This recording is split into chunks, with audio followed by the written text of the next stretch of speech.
बिस्मिल्लाहिर्रहमानिर्रहीम। अस्सलाम वालेकुम मोहतरम नाजरीन, आज की इस वीडियो में हम आपको बताएंगे हज़रत आदम अलैहिस्सलाम की तख्लीक के बयान से जुड़े 3 अहम सवालात। पहला सवाल ये कि आखिर अल्लाह ताला ने हज़रत आदम अलैहिस्सलाम को किस मकसद के लिए पैदा किया। शैतान ने हज़रत आदम और हज़रत हव्वा को जन्नत से निकालने के लिए आखिर किस तरह का मंसूबा बनाया और शैतान का वरगलाने का तरीका क्या था, और आखिर हज़रत आदम और हज़रत हव्वा की नाफरमानी के नताइज क्या निकले थे। इन्हीं सब सवालों के जवाब आज आप इस वीडियो में जानेंगे। रवायात के मुताबिक जब अल्लाह ताला ने ज़मीन पर खिलाफत के लिए हज़रत आदम अलैहिस्सलाम की तख्लीक का इरादा फरमाया तो इसने फ़रिश्तों के सामने अपना मंसूबा ज़ाहिर किया। फ़रिश्तों ने सवाल किया कि क्या अल्लाह ऐसी मखलूक को पैदा करने जा रहा है जो ज़मीन पर फसाद करेगी और खून बहाएगी। अल्लाह ताला ने फरमाया कि मैं वो कुछ जानता हूँ जो तुम नहीं जानते।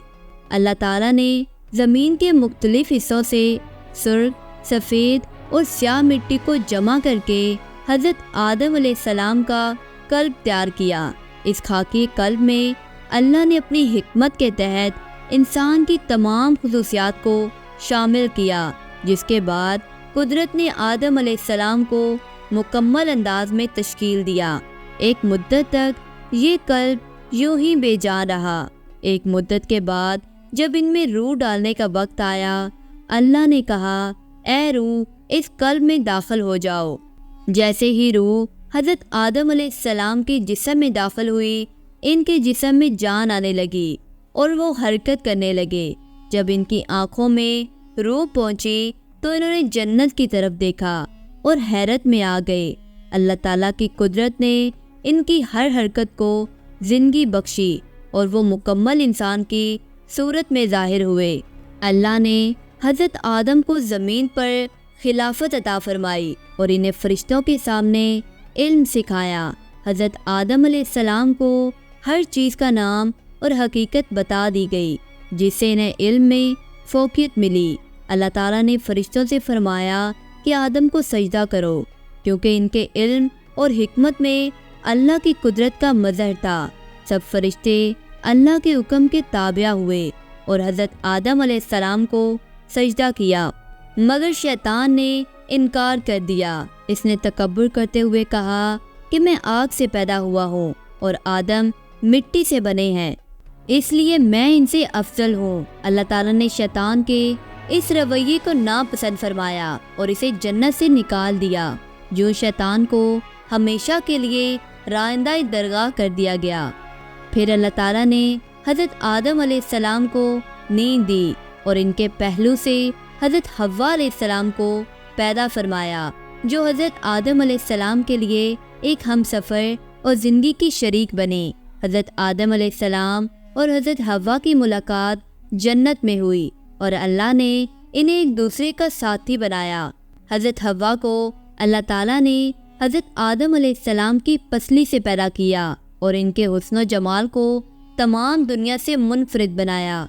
अल्लाह ताला ने हज़रत आदम अलैहिस्सलाम और हज़रत हव्वा को जन्नत में सकूनत दी और कहा कि तुम दोनों जन्नत में रहो और इसके फलों से लुत्फ़ अंदोज़ हो, मगर इस मखसूस दरख्त के करीब मत जाना और इसका फल मत खाना।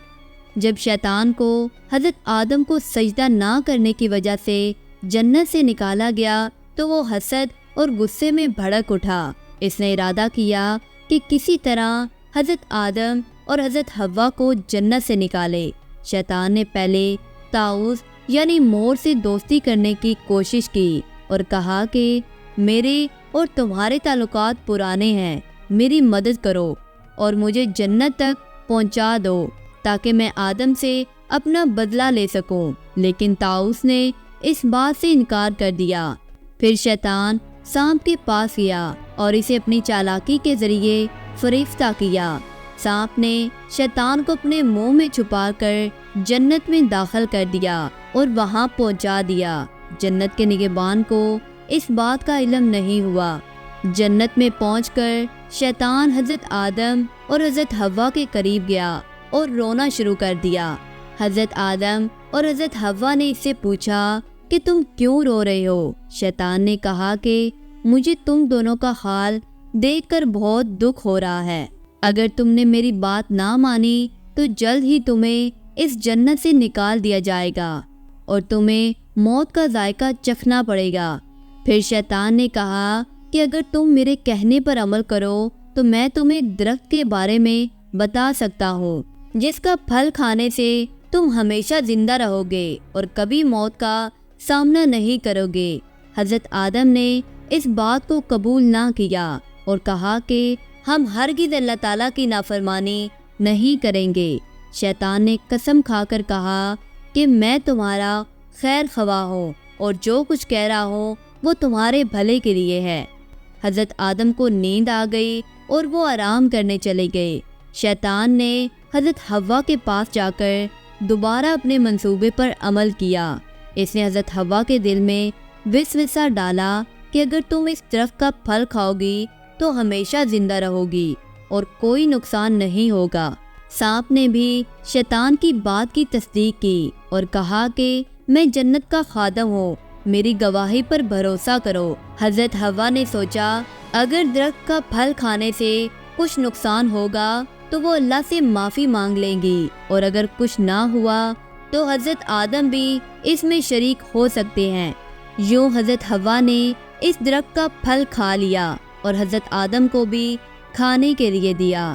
اللہ تعالیٰ نے ان کی نافرمانی پر ان دونوں کو جنت سے نکال کر زمین پر بھیج دیا تاکہ وہ اپنی اولاد کے ساتھ دنیا میں زندگی گزاریں اور اپنی غلطی سے سبق حاصل کریں۔ یوں حضرت آدم علیہ السلام اور حضرت حوا دنیا میں انسانیت کی پہلی نسل کے آغاز کا ذریعہ بنے۔ اللہ تعالیٰ نے انہیں اور ان کے اولاد کو دنیا میں امتحان کے لیے بھیجا تاکہ وہ اپنے اعمال کے ذریعے اپنے مقام کو ثابت کریں۔ یہ واقعہ ہمیں یہ سکھاتا ہے کہ اللہ کے احکامات کی نافرمانی نہ کی جائے اور شیطان کی چالاکیوں سے ہمیشہ بچنا چاہیے۔ امید کرتی ہوں آپ کو آج کی ویڈیو اچھی لگی ہوگی۔ ویڈیو اچھی لگی ہو تو لائک کر دیں اور آپ سے چھوٹی سی گزارش ہے کہ چینل کو سبسکرائب کر دیں۔ اسی کے ساتھ اجازت چاہوں گی۔ اللہ حافظ۔